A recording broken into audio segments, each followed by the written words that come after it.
नमस्कार,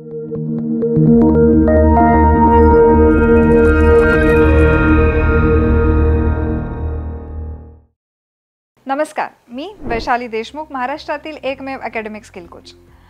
मागच्या भागामध्ये आपण पाहिलं की विद्यार्थी घडवायचा असेल तर कोणत्या 7 जबाबदाऱ्या तुम्हाला घ्याव्या लागतील. या भागामध्ये आपण बघणार आहोत उरलेल्या 4 जबाबदाऱ्या. त्यातली पहिली जबाबदारी आहे सेल्फ डिसिप्लिन. सेल्फ डिसिप्लिन म्हणलं की शिस्त असं आपल्याला वाटायला लागतं.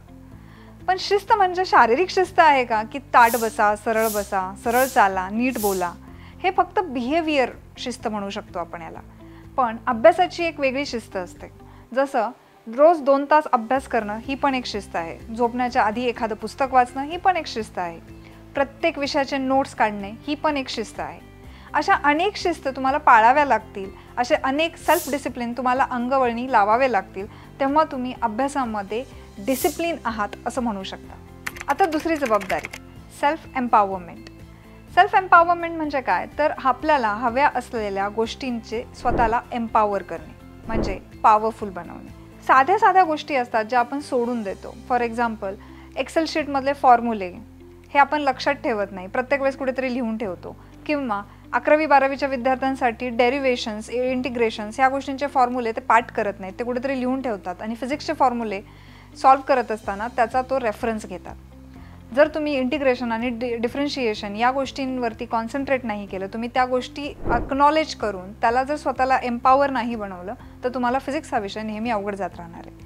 तर अशा गोष्टी, ज्या गोष्टी आपल्याला इतर विषय सोपे करण्यासाठी मदत करतात, अशा गोष्टींचा एम्पॉवरमेंट स्वतःमध्ये करून घेणं म्हणजे सेल्फ एम्पॉवरमेंट. याच्यानंतरची तिसरी जबाबदारी म्हणजे सेल्फ मोटिवेशन. आपण नेहमी पाहतो की आपल्याला एक्सटर्नल मोटिवेशनची जास्त गरज पडते. बरेचसे यूट्यूबर्स यांच्याकडे आपण नेहमी व्हिडिओज बघत राहतो मोटिवेशन घेण्यासाठी, आणि हे व्हिडिओज 2-2 तास, 3-3 तास आपण पाहतो. ते इतके इंटरेस्टिंग असतात की परत पाहावेसे वाटतात. पण मोटिवेशन एक्सटर्नल असून उपयोग नाही, ते इंटरनल असायला पाहिजे. कारण बाहेरून रोज 2 तास काहीतरी ऐकल्यावर आपण जर अर्धा तास अभ्यास करणार असू तर त्याची प्रॉडक्टिव्हिटी खूप कमी होत जाते, बरोबर ना? सो सेल्फ मोटिवेशन करण्यासाठी तुम्हाला तपश्चर्या शिकावी लागेल. सो तपश्चर्या म्हणजे काय, तर स्वतःच्या मेंटल ब्लॉक्सला आणि स्वतःच्या बॉडीला चॅलेंज करत राहणं, परत चॅलेंज करत राहणं. जर मी आज 1 तास अभ्यास केला तर मी उद्या 1.25 तास अभ्यास करेल, मी परवा 1.5 तास अभ्यास करेल, असं चॅलेंज स्वतःला देऊन स्वतःला प्रत्येक वेळेस मोटिवेट करत राहणं.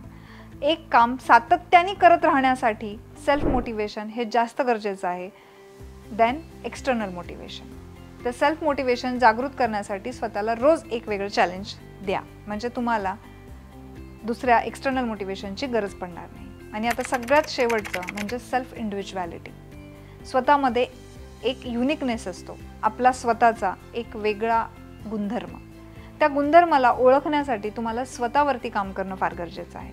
प्रत्येक वेळेस विद्यार्थ्यांना असं वाटतं की सिलेबसवरती काम केल्यावरतीच मला सक्सेस मिळणार आहे, पण सिलेबस हा फक्त मीडियम आहे तुमच्या स्वतःच्या युनिकनेसला फाइंड आउट करण्याचं, की तुम्हाला कुठल्या गोष्टीमध्ये आवड आहे, कुठली गोष्ट तुम्ही चांगल्या पद्धतीने करू शकता, ती गोष्ट चांगल्या पद्धतीने केल्यानंतर कुठल्या पद्धतीने तुम्ही एक्सप्रेस करू शकता, ह्या सगळ्या गोष्टी ह्या सेल्फ इंडिव्हिज्युअलिटीवरती डिपेंड करतात, बरोबर ना? जोपर्यंत तुम्हाला तुमच्यातला तो वेगळा गुणधर्म सापडणार नाही, तोपर्यंत आयुष्यातला सक्सेस हा मिळणार नाही. जे विद्यार्थी इतरांना फॉलो करतात ते फक्त फॉलोअर्सच बनून राहतात. आणि तुमच्या भाषेत सांगायचं झालं तर तुम्हाला इन्फ्लुएन्सर व्हायचं असेल तर सगळ्यांपेक्षा वेगळं काहीतरी करावं लागेल. आणि हे वेगळं करण्यासाठी तुम्हाला स्वतःतला तो सेल्फ इंडिव्हिज्युअल पर्सन, तो गुणधर्म शोधून काढावा लागेल.